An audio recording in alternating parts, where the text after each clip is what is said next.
Bismillahirrahmanirrahim. Assalamualaikum warahmatullahi wabarakatuh. Alhamdulillahirrabbilalamin. Wassalatu wassalamu ala asrofil anbiya'i wal mursalin wa ala alihi washabihi ajma'in amma ba'du. Alhamdulillah kita telah menyelesaikan perkuliahan kita di semester 3 ini khususnya di mata kuliah struktur data. Untuk kita memantapkan pengetahuan kita mengenai materi-materi yang telah diberikan, kita akan melakukan review materi struktur data. Sebelumnya, perkenalkan nama saya Delisa Rismaya, NIM 12070010013 dari kelas matematika. Kita akan mereview materi dari awal, yaitu dari ADT atau Abstract Data Type sampai ke tree atau AVL3.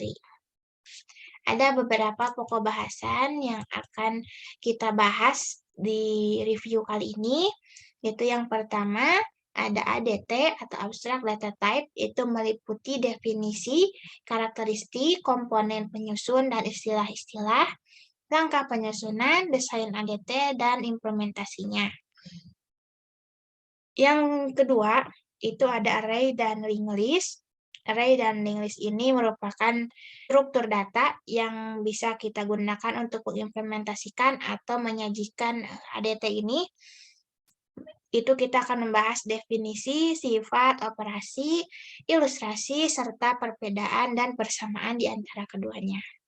Tidak hanya itu, kita juga akan membahas mengenai koleksi-koleksi dari ADT, yaitu ada stack dan queue, ada list dan set, dan trees sampai AVL trees. Kita akan membahas mengenai definisinya, konsep, operasi, ilustrasi, dan lain-lain. Baik teman-teman, kita maju ke materi yang pertama, yaitu tentang ADT atau Abstract Data Type. Secara definisi, kita dapat mengartikan ADT ini sebagai suatu tipe dari objek yang behavior atau perilakunya dapat didefinisikan oleh himpunan nilai dan operasi yang berlaku untuk nilai tersebut. Dan ADT ini hanya fokus pada apa yang dinyatakan oleh data, bukan tentang bagaimana data dibangun. Sehingga berdasarkan definisi tersebut, berbeda dengan tipe data yang lain, itu biasanya kan tipe data yang lain memiliki karakteristik himpunan nilai, himpunan operasi, dan representasi data, sedangkan kalau ADT ini hanya dua, yaitu himpunan nilai dan himpunan operasi saja. Sehingga tidak ada representasi data di dalam ADT ini. Dan ADT ini karena tidak ada representasi data, hanya diperiksa, diperbarui oleh operasinya, dan ketika kita akan memanggil si ADT ini hanya melalui operasinya saja. ADT ini memiliki komponen-komponen penyusun, itu yang pertama ada data, operasi, dan yang ketiga ada interface. Data ini meliputi atribut dan tipe data atribut yang dimuat di dalam data. Atribut ini biasanya berupa variabel yang isi datanya itu ada tipe datanya. Dan yang kedua ada operasi, meliputi perilaku apa saja sih yang dapat kita lakukan ke data tersebut atau yang dapat dilakukan oleh data. Dan yang terakhir adalah interface, ini meliputi cara akses yang dilakukan user untuk mengelola datanya. ADT ini dapat diimplementasikan menggunakan array, list, tree, hash table, graph, maupun struktur lainnya. Dengan syarat, yang pertama harus memilih representasi data, ini mungkin untuk, jadi kita memilih dulu si operasi yang akan kita gunakan, dan yang kedua untuk memilih algoritma yang cocok untuk masing-masing operasi. Ada beberapa langkah yang dapat kita lakukan untuk menyusun ADT. Yang pertama, kita mendefinisikan dulu masalahnya apa. Setelah kita mendefinisikan masalah, kita identifikasi dulu atribut dan tipe datanya. Identifikasi dulu variabel-variabel apa saja yang akan kita gunakan dan tipe datanya apa. Dilanjutkan dengan spesifikasi operasi. Operasi apa saja yang akan kita gunakan dan dilanjutkan dengan spesifikasi interaksi data. Dan yang terakhir itu pemilihan interface-nya. Dalam desainnya, ADT ini ada yang disebut necessary operation, itu jika tidak ada yang memenuhi persyaratan, itu dapat dideskripsikan jika operasi apapun dapat diimplementasikan dengan mudah dan efisien hanya dengan memanggil operasi lain, maka operasi tersebut tidak diperlukan. Dan yang kedua ada sufficient operation, itu jika memenuhi persyaratan, operasinya harus mendukung semua pemrosesan nilai ADT yang diperlukan dalam kode aplikasi. Ada beberapa istilah di dalam ADT ini. Yang pertama itu konstruktor atau operasi yang menciptakan nilai dari nilai tipe yang berbeda dan menginisialisasi komponen atau variabel instan dari nilai ADT. Yang kedua itu ada asesor, adalah operasi yang menggunakan nilai ADT untuk menghitung nilai dari jenis yang berbeda. Dan yang terakhir ada transformers. Ini adalah operasi yang menggunakan nilai ADT untuk menghitung nilai ADT yang baru. Nah, ADT ini ternyata dikoleksi di dalam Java. Koleksinya diantaranya ada stack, ada queues, ada list, ada sets, maps, trees, dan graphs. Dan koleksi-koleksi ini akan kita bahas selanjutnya terutama koleksi stack, queues, list, set, dan trees. Dan koleksi-koleksi ini dapat direpresentasikan dengan struktur data array, linked list, binary trees, dan hash tables. Di sini kita akan membahas struktur data yang bisa digunakan untuk mempresentasikan koleksi ADT di dalam Java ini. Namun sebelumnya kita akan membahas dulu tentang string ADT. String ADT ini merupakan urutan karakter yang memiliki indeks berurutan. Dan si string ini memiliki substring yang diambil dari string yang lebih besar. Dia juga memiliki panjang, yaitu jumlah karakter yang dikandungnya. Dan apabila string itu kosong, dia memiliki panjang 0. Contohnya yaitu pada word atau kata, ada frase, nama, alamat, entry buku harian, deskripsi produk, dan sebagainya. Dan ada banyak lagi karena string ini sangat umum dan banyak sekali digunakan dalam komputasi. String ADT ini memiliki requirements, yaitu nilainya harus berupa string karakter yang panjangnya itu berapapun bebas, harus dapat menentukan panjang string, kemudian memungkinkan untuk mendapatkan karakter individu dari sebuah string, dan nantinya diberikan indeks karakter, dan memungkinkan untuk mendapatkan substring dan diberikan indeks karakter yang membentuk substringnya, memungkinkan untuk membandingkan string secara leksikografis, dan yang terakhir memungkinkan untuk merging atau menggabungkan string. Baik, kita akan melanjutkan materinya tentang materi yang kedua, yaitu array dan linked list sebagai struktur data yang bisa diimplementasikan untuk menyajikan ADT. Apa sih array dan list? Yang pertama kita akan bahas mengenai array terlebih dahulu.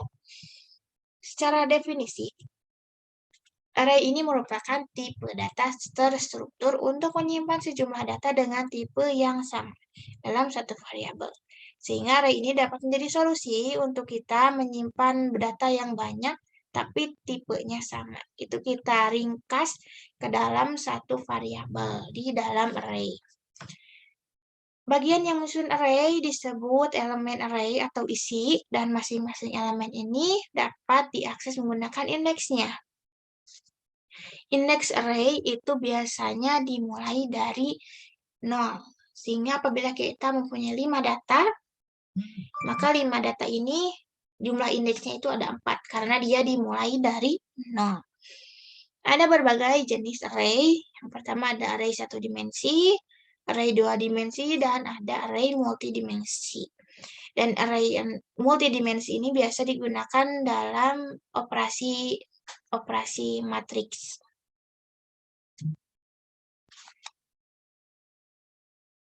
Array ini dia memiliki sifat umum.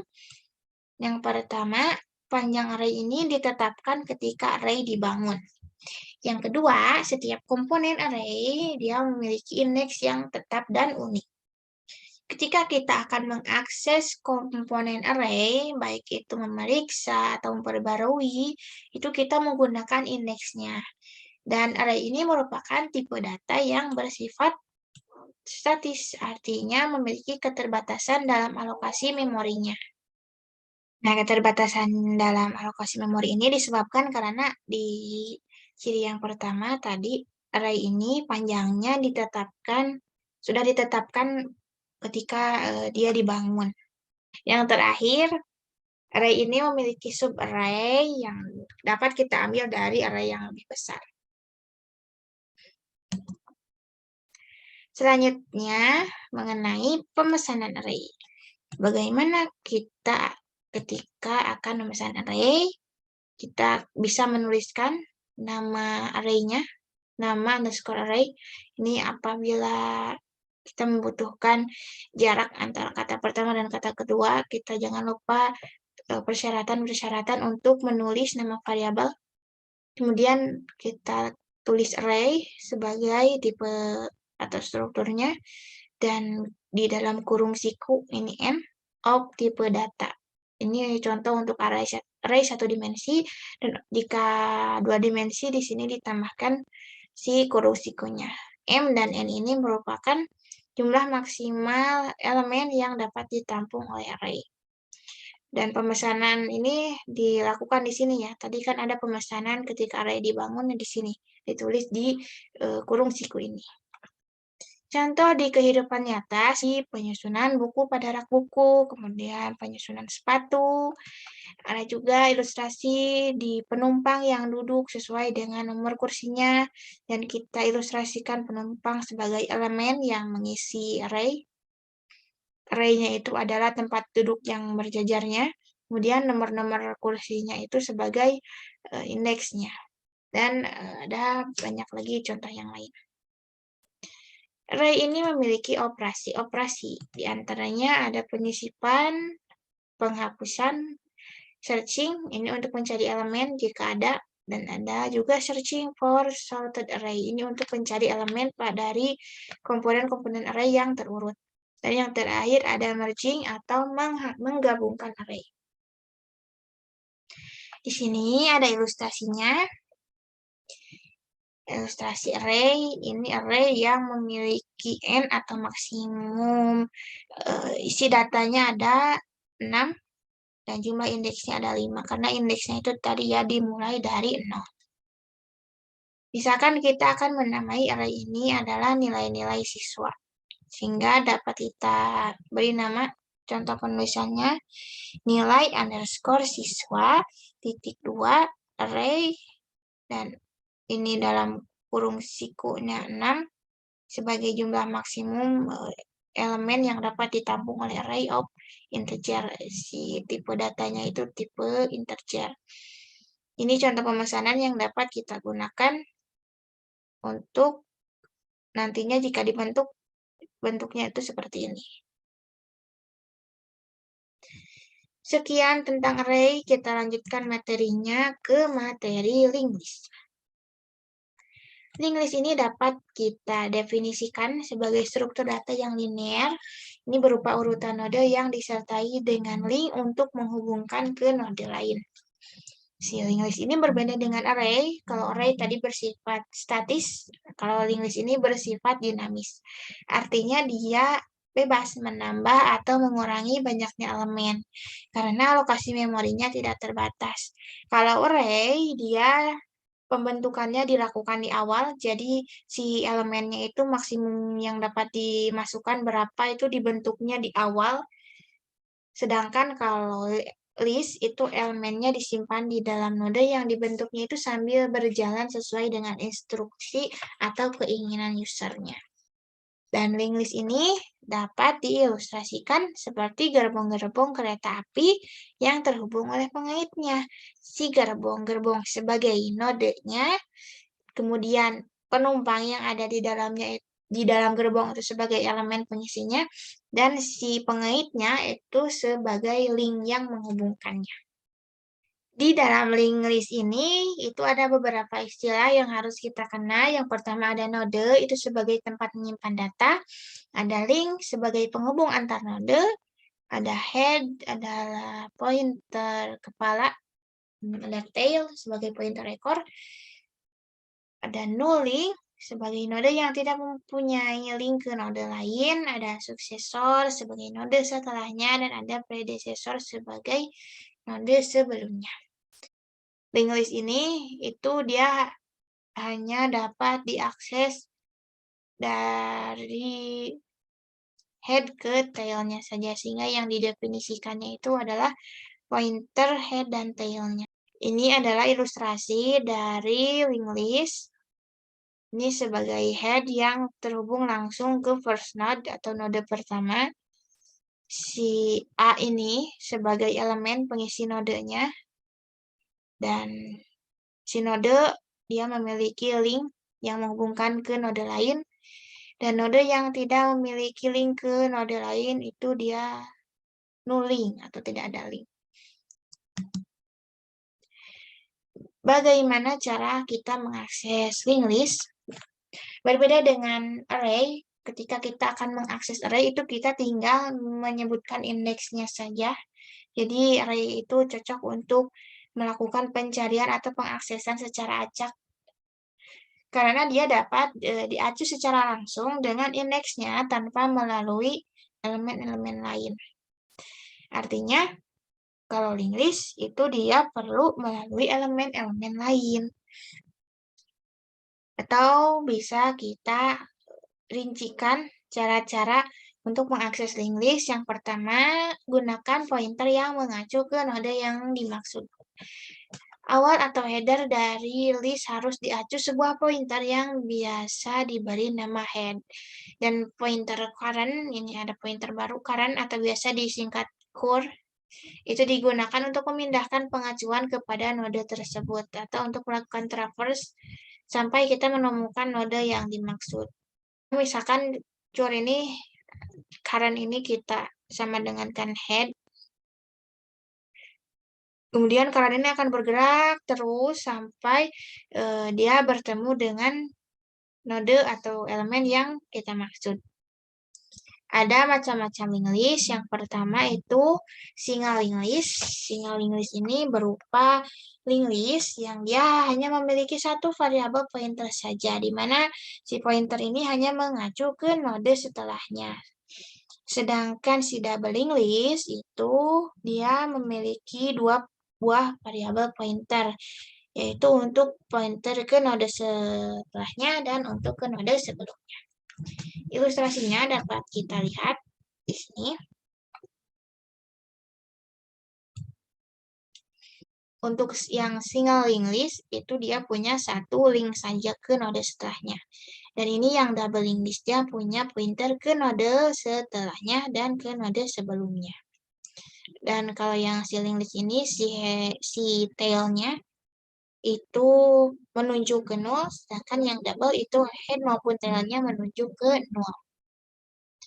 Sebenarnya ada juga yang disebut dengan si circular link list. Circular link list ini merupakan link list yang tail atau node terakhirnya itu menunjuk ke head. Jadi seperti sirkulasi saja, jadi tidak ada yang nol gitu.